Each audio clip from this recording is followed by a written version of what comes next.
Imagine a level of fame so intense, I mean, just physically suffocating, that you literally cannot walk out the front door of your own hotel. Oh yeah, it sounds like a complete nightmare. Right. To avoid being torn apart by a mob of screaming fans, you have to be smuggled through these, like, greasy, steaming kitchens. Wow.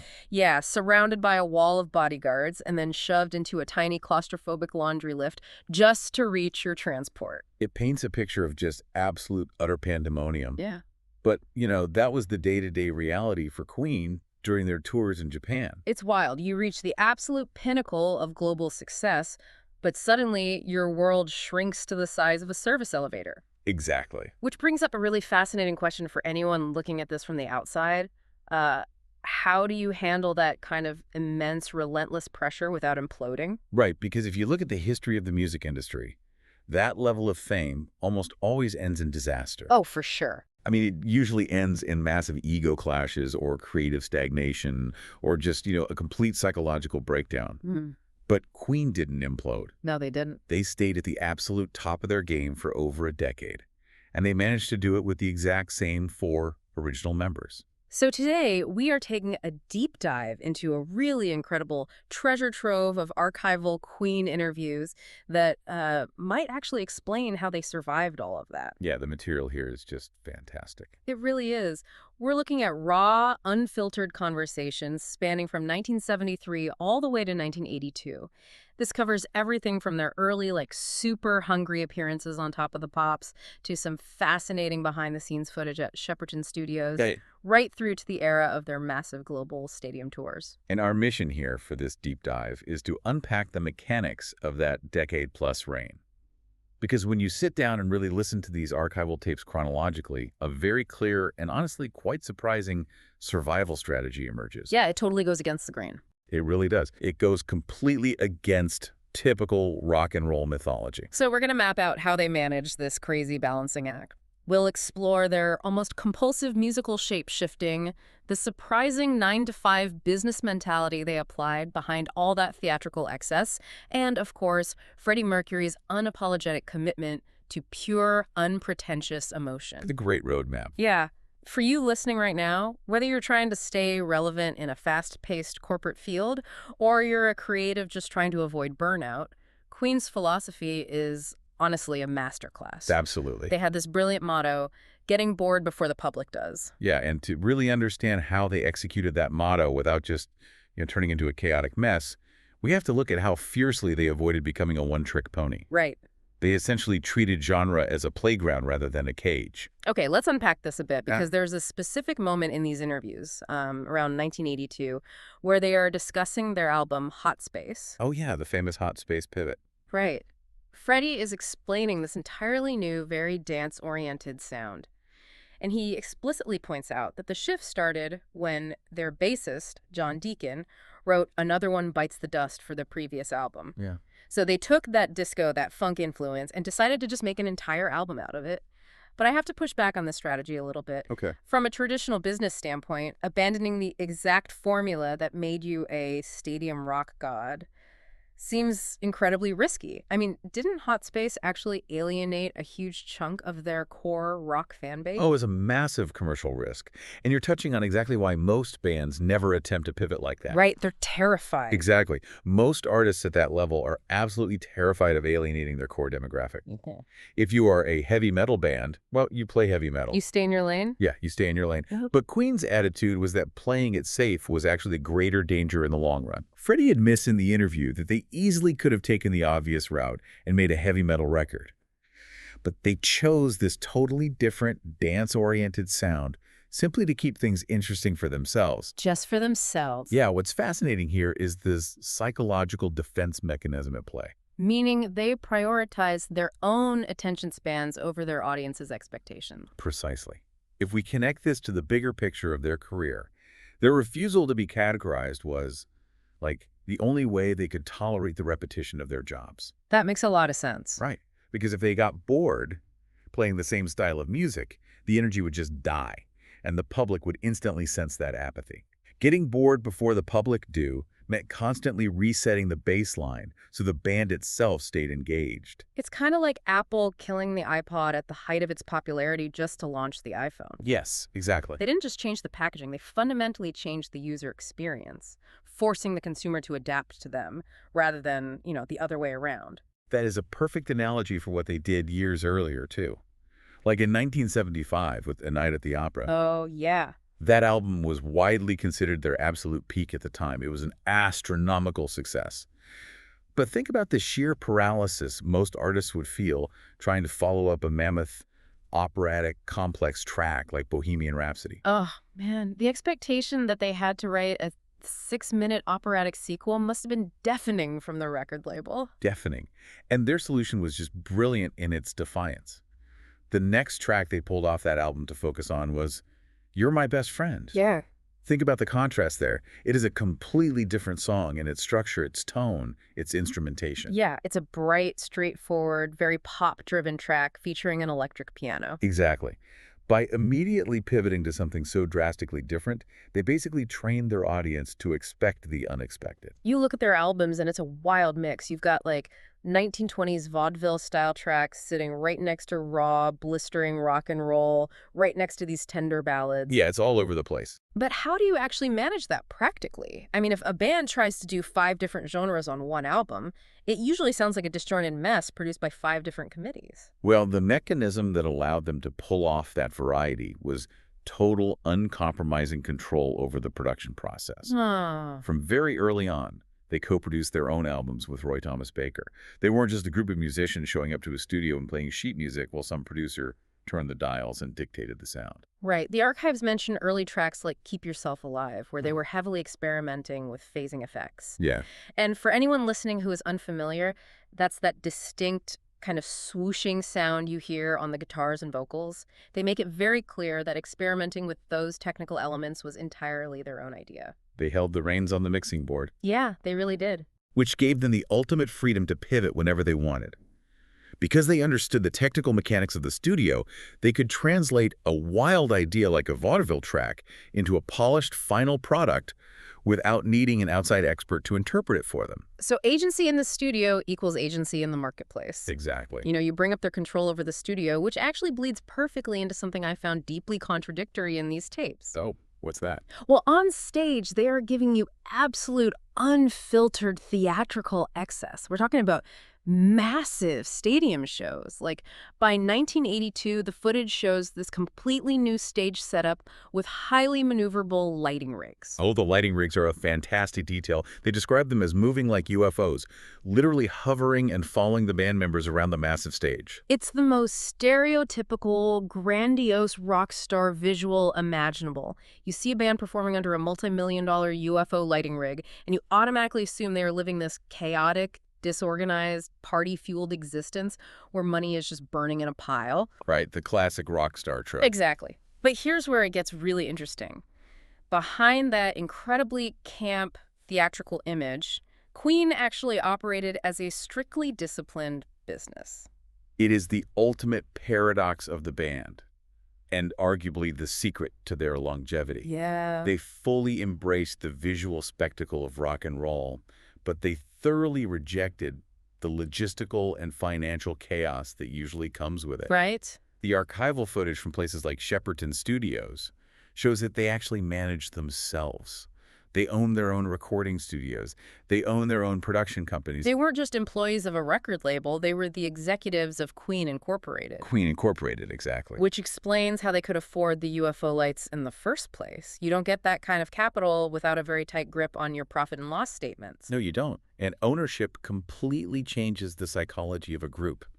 When you are the owner, you aren't just thinking about the after party, you're thinking about the longevity of the enterprise. Right, you're looking at the bottom line. Yeah, you're thinking about overhead, production costs, and quality control. And Freddie is shockingly candid about this mentality to the point where he completely shatters the romantic myth of the tortured rock star. Oh, entirely. There's a moment where the interviewer brings up Bruce Springsteen because Springsteen had famously said he was married to rock and roll, playing into that idea that the music is an all-consuming, holy vocation. Yeah, the blood, sweat, and tears narrative. Exactly. And Freddie just flat out rejects it. It's a phenomenal moment of clarity. He tells the interviewer quite plainly that he is not married to music. He says he's married to love, but music. He literally compares music to a 9-to-5 job. He says it's simply how he earns his living. Yeah. I have trouble wrapping my head around this. To hear one of the most dynamic, electric frontmen in history describe his craft as a day job feels almost jarring. We are so culturally conditioned to expect musicians to be consumed by their art to the point of self-destruction. It is jarring. But that emotional detachment from the idea of being a rock star is exactly what allowed him to be such a consummate professional. Huh, how so? Well, if your identity is entirely wrapped up in being a rock god, any criticism of your music feels like a deep personal attack. Oh, I see. But if music is your 9-to-5 job, you can step back, look at a song objectively, and ask, is this product good enough for the market? And this professionalism extended to the entire group dynamic, which was incredibly rare. The group dynamic is fascinating because you have 4 highly educated guys with university degrees, and they are completely different people. Very different. The interviews revealed they didn't even hang out much socially outside of work. Freddie points out that they had vastly different hobbies. He loved going to the ballet and the opera, and the rest of the band couldn't care less about that. They just wanted to go to rock and roll shows. Which brings up the obvious question. How did a group of fundamentally different people who didn't socialize together manage to stay in the pressure cooker of global touring for over 10 years without fracturing? That's what I kept wondering. Staying in those claustrophobic hotels, dealing with the money, the fame, the exhaustion. Almost every other band from that era ended in lawsuits or fistfights. They survived because they built a strict musical meritocracy. Right. When asked why they stayed together, Freddie didn't give a sentimental answer about them being a band of brothers. He said that underneath it all, they fundamentally respected each other, but more importantly, they liked the music they made. Yeah. And they held each other to incredibly high objective standards. But how does that actually work in the room, though? I mean, when you have 4 massive egos, all capable of writing global hits, how do you manage the friction when someone brings a bad idea to the table? Yeah, archival footage gives us a perfect example of this mechanism in action with the story behind Radio Gaga. Oh, right. Freddie admits in the tapes that he used to have a higher percentage of songs on the earlier albums, but he clarifies it wasn't an ego trip where he demanded to be the primary writer. No, not at all. It was just a ruthless filtering process for quality. They would all bring a batch of songs to the studio and they would pick the best ones, period. It wasn't about appeasing anyone's feelings or making sure everyone got equal royalty checks on a given album. If Freddie had 5 great songs and someone else had 1 okay song, the okay song was cut. Wow. The standard of excellence was the only metric that mattered. He specifically talks about Roger Taylor, the drummer, here. Freddie remembers a time when Roger brought in 3 or 4 songs for an album, and Freddie just looked at them and said, essentially, these aren't good enough. Go back and write some more. Yeah. Think about the tension in that room. In most bands, telling your drummer that his last 4 ideas are garbage is exactly what sparks the inevitable lawsuit and the messy breakup. But because they treated it like a business, because they had that 9-to-5 mentality where feedback is just part of the job, Roger didn't quit in a huff. He went back to the drawing board. He processed the rejection, not as an attack on his character, but as a quality control measure. And the result of that rejection, he came back with Radio Gaga. Which became one of the biggest, most iconic hits of their entire career. Exactly. And Freddie freely admits in the interview that it was a perfect, wonderful song. By stripping the ego out of the creative process and emotionally detaching from the preciousness of their own work, they elevated the whole group. Yeah. They survived because the song was always the boss. The song is the boss. That is such a crucial takeaway for any collaborative environment. But what's really striking to me as we move through these interviews is that this brutal honesty they practiced in the recording studio translated directly to how Freddie handled the public and the press. Oh, without doubt. He absolutely refused to fake anything, internally or externally. He had zero tolerance for performative behavior off stage. And nowhere is that more obvious than in his absolute disdain for music journalism of the era. There's a clip where an interviewer asks him a really loaded question. The journalist tries to connect Queen's music to a broader societal movement, asking if it's a coincidence that rock is showing politicians where they've failed. Oh, that moment is incredible. And Freddie doesn't even pause to consider the philosophical weight of it. He just snacks back, "Oh, darling, what kind of shit question is that? You answer it." It is so disarming because you have to remember the media landscape at that time. Right. Magazines like Rolling Stone and NME were desperately trying to intellectualize rock and roll. They wanted every band to be the voice of a generation. They expected political manifestos masked as pop songs, and they treated musicians like modern philosophers. And Freddie explicitly mocked the idea of a pop magazine pretending to write seriously about politics and rock and roll at the same time. He really did. He found the self-importance of it totally absurd. He actively dismantled anyone's attempt to deep-read his work. The anecdote about the demonology student is the perfect illustration of this dynamic. Yes. A student of demonology actually wrote to him, deeply analyzing the lyrics of Bohemian Rhapsody. This student wanted to know the profound, dark, esoteric reason why Queen used the word Beelzebub in the song. And Freddie could have easily played along. Totally. He could have spun some mysterious tale to make himself look like a tortured genius, deeply read in the dark arts. It would have generated great press and added to the mystique of the band. But instead, he completely deflates the academic analysis. He says, "I don't study demonology. I just used Beelzebub because it's a great word. Just a great word. It's entirely aesthetic. It sounded good in the harmony, so he used it, period. There was no grand thesis behind it." This raises an important question about the nature of authenticity in art. Authenticity isn't about having the deepest message. It's about being truthful about your intentions. Yeah. Look at the Munich era discussed in the tapes. Freddie was living in Munich to write music. The interviewer tries to dig into how this rich Bavarian culture, the history of the city, is influencing his writing process.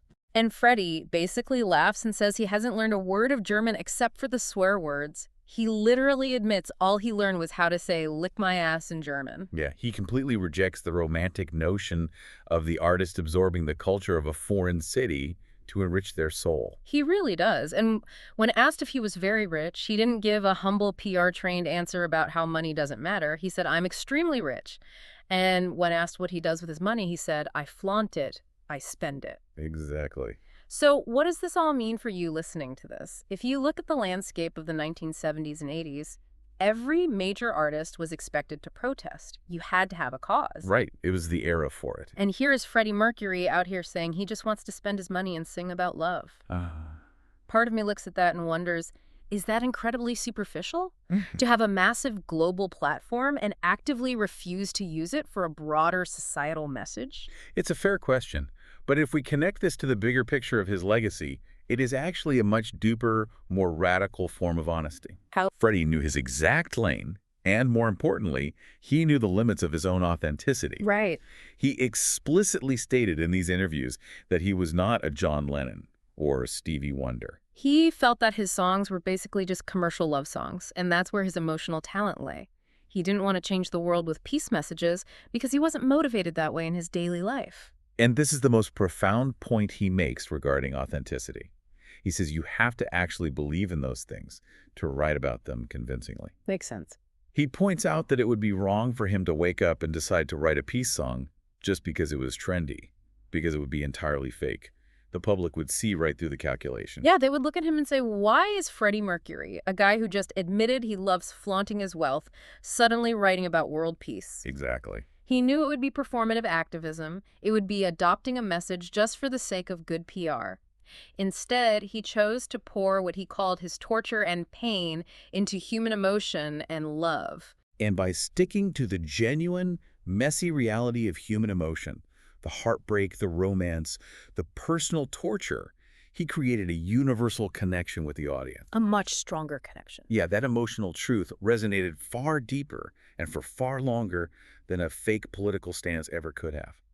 He gave people permission to just feel without having to intellectualize the experience. So let's bring all of this together because it paints a very different picture of what it takes to survive at the top. It really does. Queen's decade of absolute global dominance wasn't an accident, and it certainly wasn't just a byproduct of having great voices and a lot of luck. It was meticulously forged. It was built on three core pillars that honestly challenge conventional wisdom. Yeah. First, a fearless willingness to constantly evolve their sound, to the point of cannibalizing their own success to avoid stagnation. Getting bored before the public did. Exactly. Second, a rigorous, almost corporate internal quality control. They managed their own production, they treated the music like a demanding job, and they prioritized the quality of the final product over the fragile egos of the individual band members. The song was the boss. The song was the boss. Yeah. And third, a frontman who absolutely refused to pretend to be anything other than exactly who he was. He rejected the media's demand for political messaging and instead offered pure, unfiltered emotional honesty. It's a powerful roadmap. If you're ever feeling pressured to put yourself, your career, or your creative projects into a single, easily defined box just so other people can understand it faster, remember that Queen conquered the globe specifically by refusing to choose just one category. They prove that you can be highly professional and deeply emotional at the exact same time. You can write vaudeville pop one day and stadium rock the next, as long as you maintained agency over the final product. Which brings me to a final thought I want to leave you with, something to really mull over long after this deep dive ends. Yeah, what is it? In these interviews, Freddie Mercury openly claimed he hated doing press. He said, "Nobody will ever know the real me." He actively hid his core self from the journalists, the analysts, and the public eye. Right. Yet, at the exact same time, he was pouring his most agonizing personal emotional pain into songs that were sung back to him by millions of people in those massive stadiums. It's the ultimate dichotomy. Hiding the man to reveal the soul. In our modern world, we are constantly encouraged to overshare every single detail of our personal lives to build an authentic brand. But looking at Freddie Mercury, it makes you wonder, is the ultimate power move actually doing the exact opposite? Oh, that's an interesting thought. Is true power keeping your private self hidden away, safe in that laundry lift, and letting your work speak entirely for itself? Letting the art carry the weight instead of the artist. Something to think about the next time you feel the pressure to over-explain yourself to the world. Until next time, keep diving deep.